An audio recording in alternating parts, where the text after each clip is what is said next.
Première à Paris de la comédie musicale Dirty Dancing avec déjà plus de 300 000 places vendues. C'est l'adaptation sur les planches du film culte et c'est déjà un phénomène. Après avoir parcouru le monde, de Broadway à Londres en passant par l'Australie, c'est au tour d'une troupe française, Nikos, de faire vivre sur scène l'inoubliable histoire de ce danseur nommé Johnny Castle. Johnny Castle. En exclusivité, nous avons pu assister aux derniers préparatifs et être dans les coulisses de la première. Reportage Romain Clément.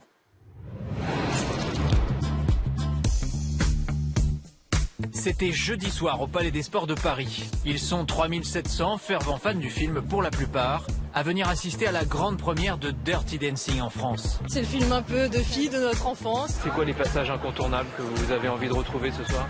Voilà, cette finale, celle où on a le porté forcément.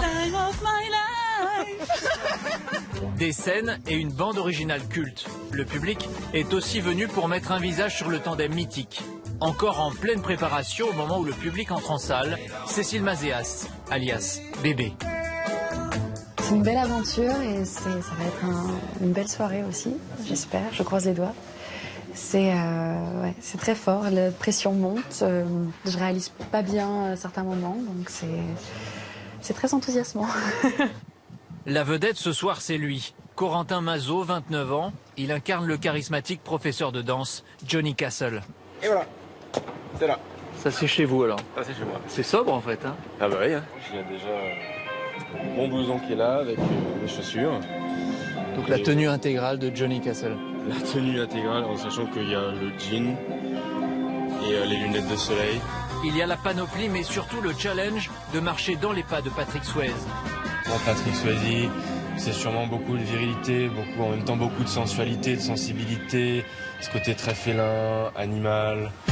Après 6 mois de casting pour plus de 3000 candidats, 1 mois et demi de répétition dans ce gymnase de Bondy en banlieue parisienne, la comédie musicale la plus attendue de cette rentrée arrive enfin sur scène.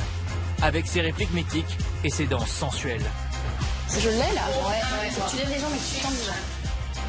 Dirty Dancing ressuscite en France, 27 ans après la sortie du film.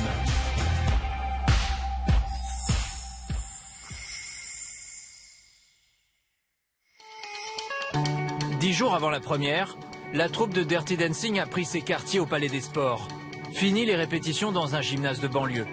Les derniers réglages ont lieu dans cette salle qui accueille chaque soir 3700 spectateurs, avec les vraies lumières et ses décors, arrivés de Milan il y a juste quelques jours. Mardi, sous la direction de la chorégraphe britannique, comédiens et danseurs peaufinent le show. Vous êtes dans quel état d'esprit là, quelques jours de la grande première? On essaie de pas penser, hein. On essaie de pas avoir les nerfs qui montent, parce que en même temps, excuse-moi, j'écoute en même temps, ce qui se passe. Juste devant la scène, ces danseurs, doublures de Johnny Castle et de Penny, se tiennent prêts à tout moment, au cas où l'un des artistes viendrait à se blesser. On a le mauvais rôle, c'est-à-dire qu'il faut qu'on sache tout comme eux, mais qu'on n'a pas accès à la scène. On a 4-5 couples à savoir, il faut qu'on les sache parfaitement, il faut qu'on soit prêt à monter s'il y a un problème. Et comme c'est très physique, il risque d'y en avoir. Apparemment, il y en a eu dans d'autres pays, donc il faut qu'on soit prêt. Un show très physique et millimétré. David Egurin, le metteur en scène, tablette numérique à la main, relève tous les ajustements à effectuer avant la grande première. On regarde l'ensemble du spectacle, effectivement.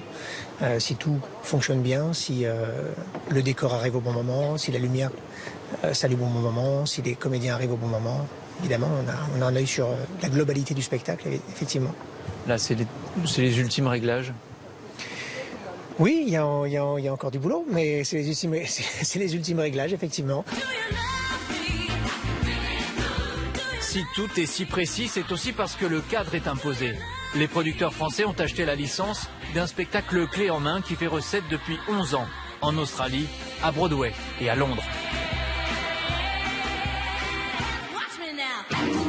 Les scénaristes ont tout de même accepté que 2 chansons soient traduites en français, dans le but de faciliter la compréhension de l'histoire et d'ajouter une touche d'humour, comme dans ce morceau baptisé Oula Anna.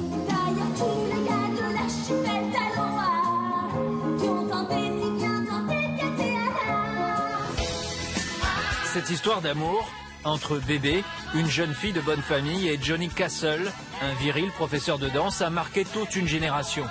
Si le spectacle est aussi attendu, c'est parce qu'il est calqué sur le film sorti en 1987.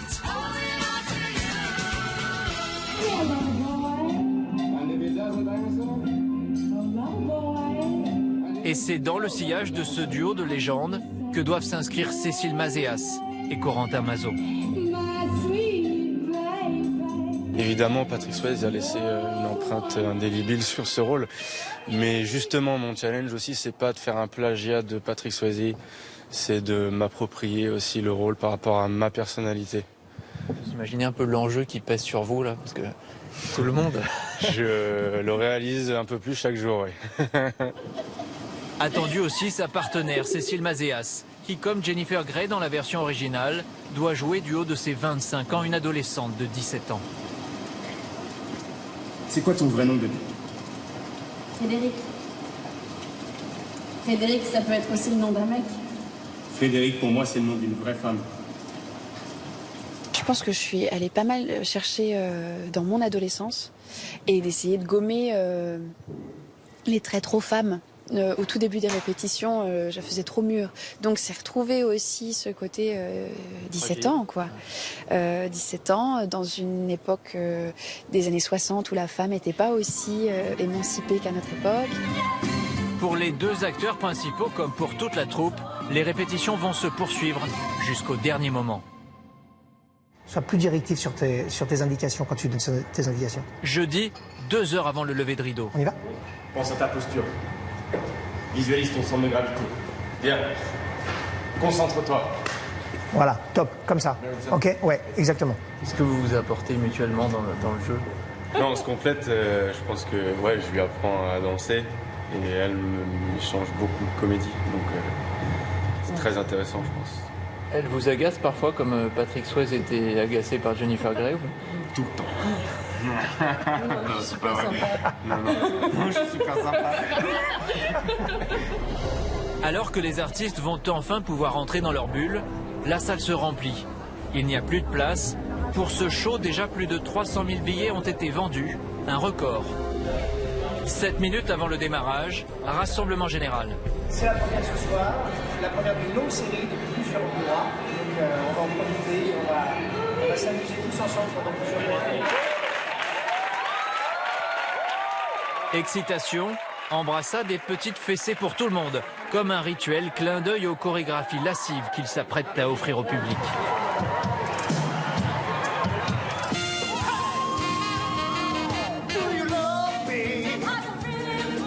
Réjoui par la bande sonore du film jouée en live juste au-dessus de la scène, la salle est survoltée à chaque réplique culte. Coucou. Coucou. Coucou.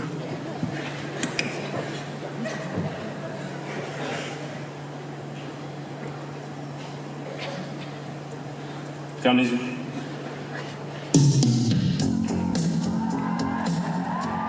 Et le public exulte au démarrage du célèbre Time of My Life.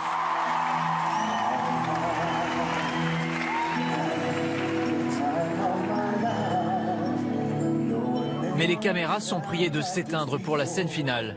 Seuls les spectateurs présents en salle auront le privilège de voir le porté final. Entrée grâce à Patrick Swayze et Jennifer Grey dans la légende.